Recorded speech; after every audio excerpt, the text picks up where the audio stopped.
नमस्कार। राज्य शिक्षा शोध एवं प्रशिक्षण परिषद बिहार पटना में आपका स्वागत है। बच्चों, पिछली कक्षा में हम लोगों ने लघु उत्तरीय प्रश्न के बारे में कुछ समझा था। कुछ प्रश्न मैंने आप लोगों से पूछा था। 3 प्रश्न हम लोग उसमें सॉल्व किए थे। तीसरा प्रश्न था मृदा संरक्षण क्यों जरूरी है, संरक्षण के कुछ उपायों को लिखें। इसी कड़ी में 1-2 प्रश्न और आज हम लोग देखेंगे और फिर हम लोग दीर्घ उत्तरीय प्रश्न की ओर बढ़ेंगे।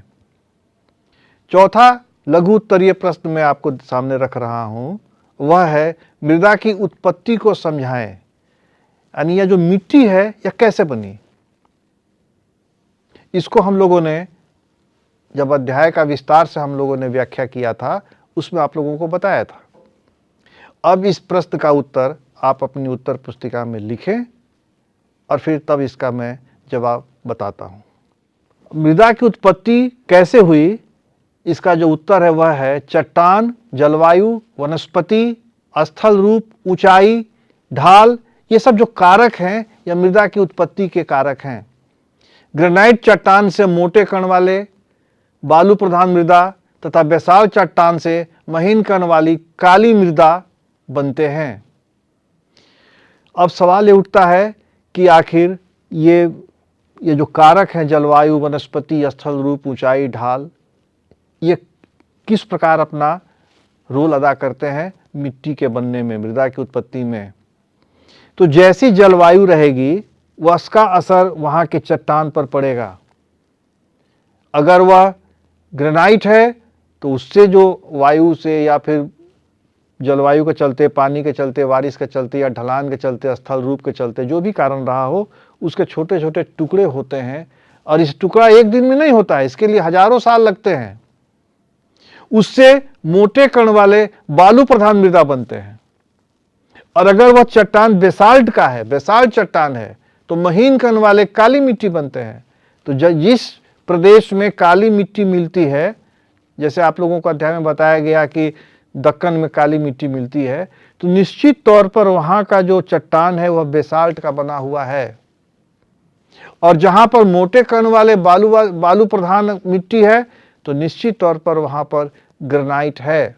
वह चट्टान जो है वह ग्रेनाइट चट्टान है।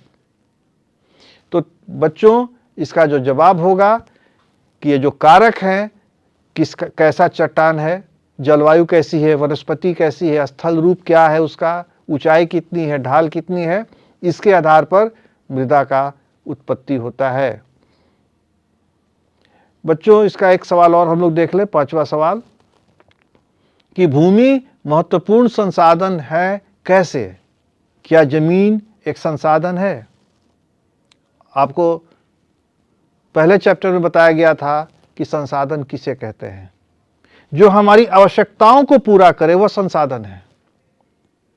भूमि हमारी आवश्यकताओं को पूरा कर रही है, क्योंकि भूमि से हम अनाज पैदा करते हैं, भूमि से हमें फल प्राप्त होता है, भूमि पर हम मकान बनाते हैं, कल कारखाना बनाते हैं, भूमि पर हम रेल ब्रिज बनाते हैं, सड़क बनाते हैं। तो यह संसाधन हो गया।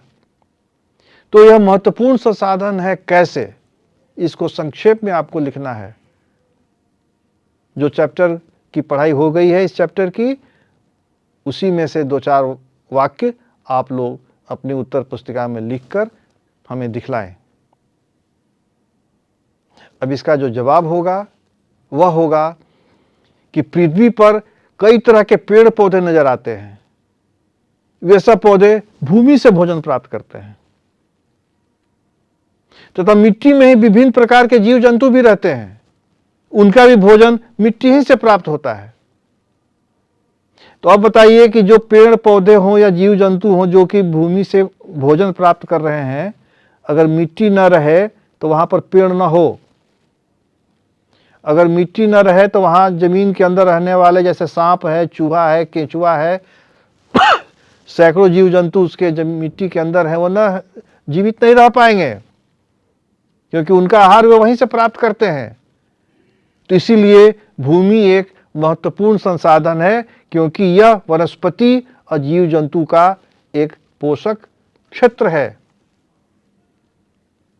तो बच्चों, इस प्रकार हम लोगों ने लघु उत्तरीय प्रश्न के बारे में समझा कि जो प्रश्न है उसको समझ लें और उसका जो उत्तर है उसको संक्षेप में सटीक 2-4 वाक्यों में उसको लिखने का अभ्यास करें।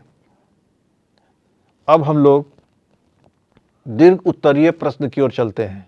वह प्रश्न जो आप थोड़ा लंबा लिख सकते हैं, 10 वाक्य में लिखें, 12 वाक्य में लिखें, और जितना समय आपको परीक्षा देने के दरमियान उपलब्ध है उस समय लिखें।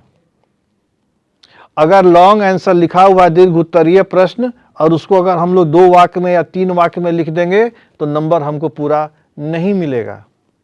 क्योंकि यह दीर्घ उत्तरीय है, इसको थोड़ा विस्तृत करके लिखना होगा।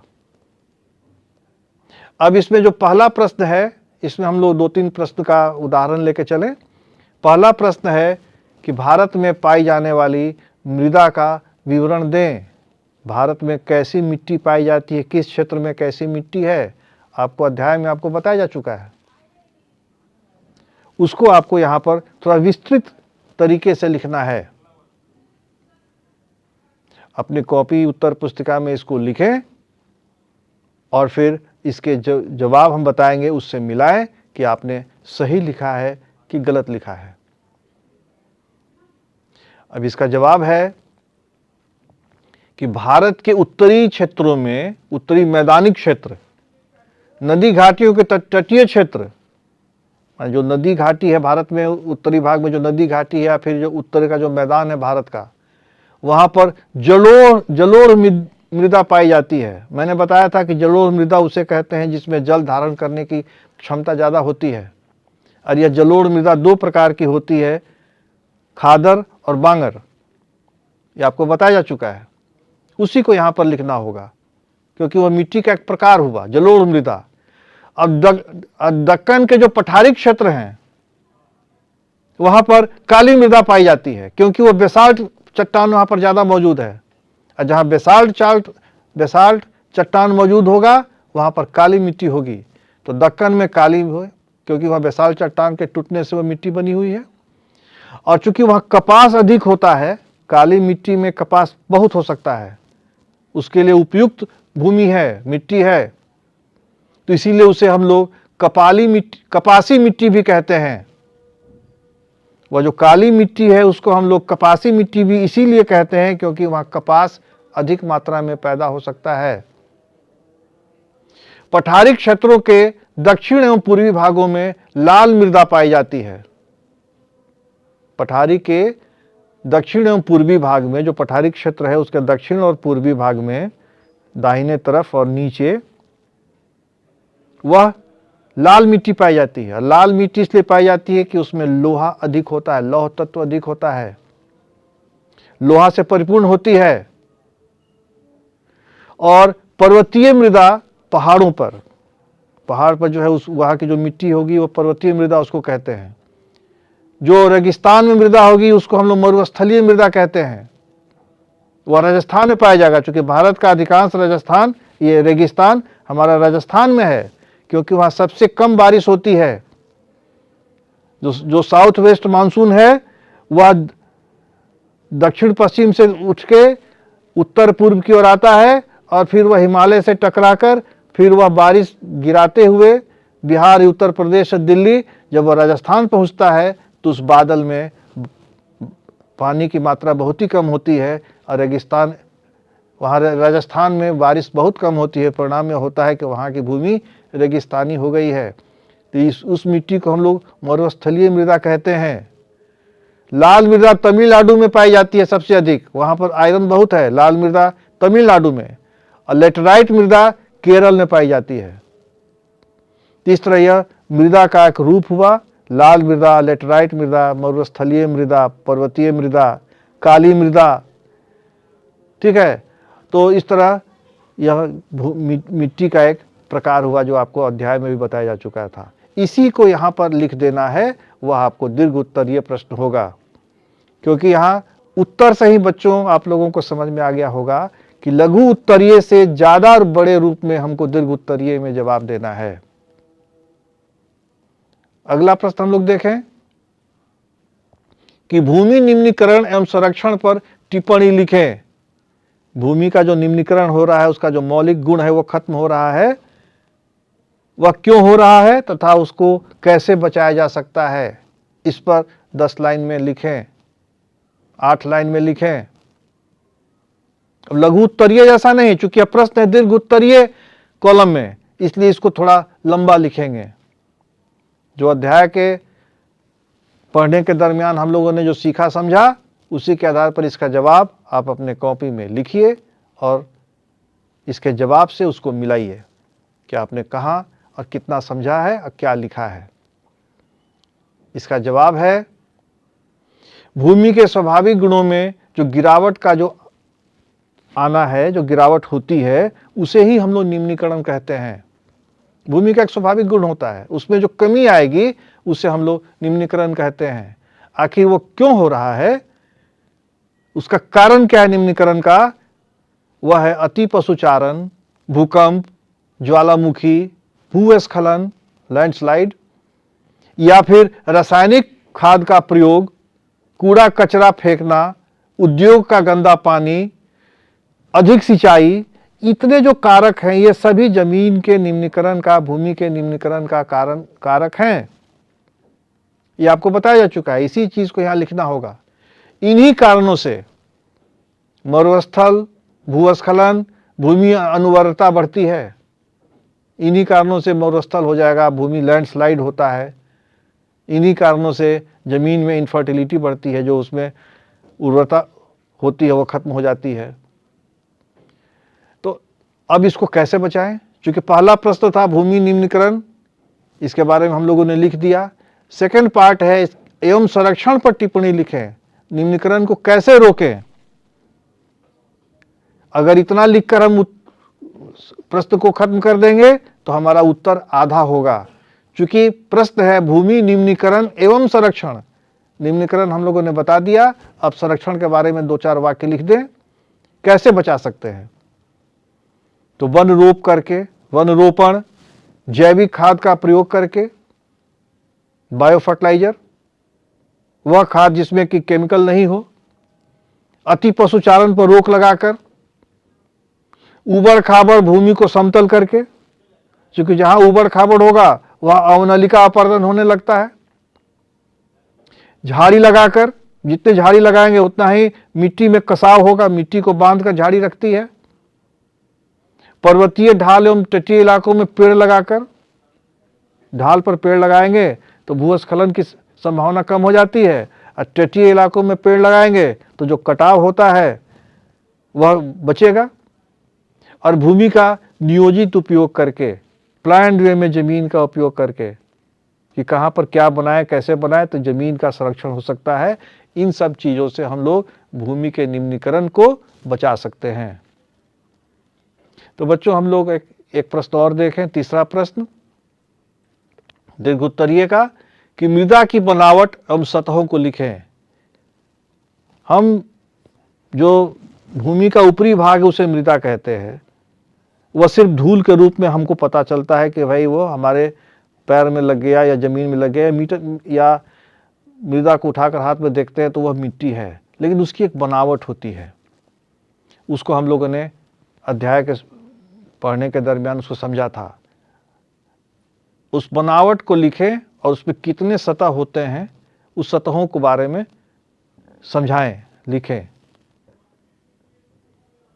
इसका जवाब होगा जो आपके स्क्रीन पे आ रहा है, कि मृदा न सिर्फ पेड़ पौधों को भोजन देता है बल्कि विभिन्न जीव समुदायों के भरण पोषण का साधन भी है। मृदा भूमि का सबसे ऊपरी परत है, जिसमें खनिज तत्व होते हैं, पोषक तत्व होते हैं और चट्टान के कण मौजूद होते हैं। उसमें खनिज होगा, पोषण तत्व होगा, उसमें ह्यूमस होता है, आगे मैं चर्चा करूंगा इसकी, और फिर चट्टान का कण होता है। अब सवाल है कि इसका जो सतह है, आपने तो लिख दिया कि इसमें खनिज तत्व होते हैं, पोषक तत्व होते हैं, चट्टानों के कण मौजूद होते हैं, यह इसके सतह हो गए। अब इसका हम लोग सतहों को एक बार डायग्राम में अपने उत्तर में लिख देंगे तो परीक्षक को समझने में आसानी होगी कि परीक्षार्थी ने सही ढंग से इस प्रश्न को समझ लिया है और उसका उत्तर लिखा है। वह है कि जो मृदा है, जो मिट्टी है, उसके 4 सतह होते हैं। आपको बताया गया था सबसे पहले जब पढ़ाई अध्याय की शुरुआत में ही कि मिट्टी के 4 सतह होते हैं। एक तो वह चट्टान से बनता है, मूल चट्टान। अब वह ग्रेनाइट चट्टान है कि वह बेसाल्ट चट्टान है। अगर ग्रेनाइट है तो बलुई मिट्टी तैयार होगा, अगर वह बेसाल्ट है तो काली मिट्टी तैयार होगी। तो पहला लेयर हो गया मृद चट्टान। दूसरा है ऋतु क्षरित चट्टान। सैकड़ों हजारों साल के बाद वह चट्टान का जो टुकड़ा हवा के द्वारा या पानी के द्वारा टूटता है और उसके ऊपर जमा हो जाता है, तो उसके ऊपर जमा होगा, उसको कहते हैं ऋतु क्षरित चट्टान। यानी ऋतु के द्वारा वह तोड़ा गया, ऋतु क्षरित चट्टान। उसके ऊपर है बालू और क्ले। और चौथा है लेयर जो सबसे ऊपर होता है, दैट इज कॉल्ड ह्यूमस। उसे ह्यूमस कहते हैं। आखिर ह्यूमस क्या है? ह्यूमस जो होते हैं वो पेड़ पौधे और जीव के सड़े गले अवशेष को हम लोग ह्यूमस कहते हैं। और ये बहुत ही उर्वरक होते हैं, इससे पौधे की वृद्धि में बहुत ही सहूलियत होती है। अगर ह्यूमस है, अधिक ह्यूमस है, तो पौधा बहुत तेजी से विकसित होता है। यह मृदा का 4 स्तर होता है, जिसको हम लोगों ने यहाँ उत्तर में रेखांकित किया। तो इतना अगर आप लिख देते हैं तो इस दीर्घोत्तरीय प्रश्न का सही जवाब हो जाता है। तो बच्चों, इस प्रकार हम लोगों ने यह समझने का प्रयास किया कि वस्तुनिष्ठ प्रश्न हो या लघु उत्तरीय प्रश्न हो या दीर्घ उत्तरीय प्रश्न हो, प्रश्न को किस प्रकार उसको समझकर जवाब लिखा जाए। सबसे महत्वपूर्ण बात यह है कि आप वस्तुनिष्ठ हो या लघु उत्तरीय या दीर्घ उत्तरीय, सर्वप्रथम प्रश्न को सही भली भांति समझें कि वह क्या उत्तर चाहता है, कितने अंक शब्द में चाहता है, क्या वह सिर्फ टिक लगाने का है या लघु उत्तरीय है या दीर्घ उत्तरीय है। उसके आधार पर दिमाग में उस चैप्टर के अध्याय के बारे में सोचें, समझें और उसका जवाब लिखें, और तभी आपको पूर्ण में पूरा का पूरा अंक प्राप्त हो सकता है। अभी तक बच्चों, दीर्घ उत्तरीय प्रश्न के रूप में हम लोगों ने 3 प्रश्न का उत्तर कैसे लिखा जाता है इसको समझा और जाना। अब में हम लोग इसी कड़ी में चौथा प्रश्न देखते हैं। वह प्रश्न है, कौन सी फसल किस प्रकार की भूमि के लिए उपयुक्त है। क्योंकि आपको पता है कि भूमि का कई प्रकार है, जो मिट्टी है वो कई प्रकार की होती है। काली मिट्टी हुई, क्ले मिट्टी हुई, बलुआही मिट्टी है। तो किस मिट्टी पर कौन सी फसल को उपजाया जाता है, कौन सा फसल किस मिट्टी के लिए उपयुक्त है। तो यही चीज़ आज हम लोग अब इसमें इस प्रश्न का उत्तर हम लोग लिखेंगे। प्रश्न पहले बढ़िया से समझ लीजिए कि कौन सी फसल किस प्रकार की भूमि के लिए उपयुक्त है। यानी फसल और भूमि को हम लोग एक सिलसिलेवार लिखेंगे और समझेंगे। इसको आप लोग अपने उत्तर पुस्तिका में लिखें, फिर मैं इसका उत्तर बताता हूँ। कौन सी फसल किस प्रकार की भूमि के लिए उपयुक्त है।